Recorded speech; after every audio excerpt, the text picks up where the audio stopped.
सामाजिक बांधिलकी आणि भक्तिभावाची सांगड घालत छत्रपती संभाजीराजे ग्रुपचे नेतृत्व करणारे सचिन शिंदे पाटील यांनी आपल्या वाढदिवसानिमित्त एक आगळा वेगळा आणि प्रेरणादायी उपक्रम राबविला।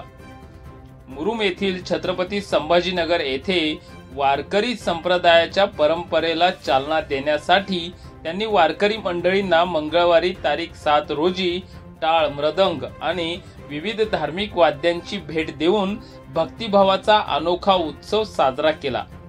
या उपक्रमाचा उद्देश वारकरी संप्रदायातील भक्ती परंपरा, नामस्मरण आणि कीर्तन संस्कृती यांचे संवर्धन करून त्या मूल्यांना पुढील पिढ्यांपर्यंत पोहोचविणे हा होता।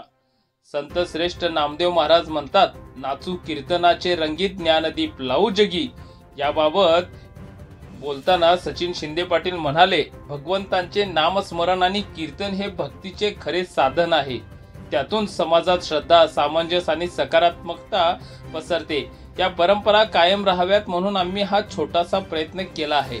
या वर्षी आलेल्या नैसर्गिक संकटातून शेतकऱ्यांची कुटुंबे लवकर सावरावीत अशी माझी भगवंतांकडे प्रार्थना आहे।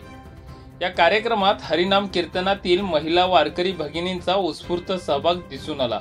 यामध्ये राजश्री राठोड, उषाबाई शिंदे, रेखा नागणे, सविता शिंदे, सखुबाई सुरवसे, पुष्पाबाई जगताप, मानंदा शिंदे, सुरेखा वनाळे, निर्मलाबाई शिंदे, उमाबाई शिंदे, कुसुमबाई सत्रे आदींचा विशेष उल्लेख करावा लागेल। या उपक्रमावेळी मुरुम शहरातील या छत्रपती संभाजीराजे ग्रुपचे आकाश शिंदे, रतन मुळे, गणेश जगदाळे, अक्षय शिंदे, अप्पू तडकले, महेश गिरीबा, आबा शिंदे, प्रदीप शिंदे आणि इतर कार्यकर्ते मोठ्या संख्येने उपस्थित होते। संपूर्ण कार्यक्रम हा छत्रपती संभाजीनगर येथे भक्तिमय आणि आध्यात्मिक वातावरणात पार पडला। वारकरी समुदायाने या उपक्रमाचे मनापासून स्वागत करत छत्रपती संभाजीराजे ग्रुपचे सचिन शिंदे पाटील यांच्या सामाजिक आणि धार्मिक संवेदनशीलतेचे कौतुक केले।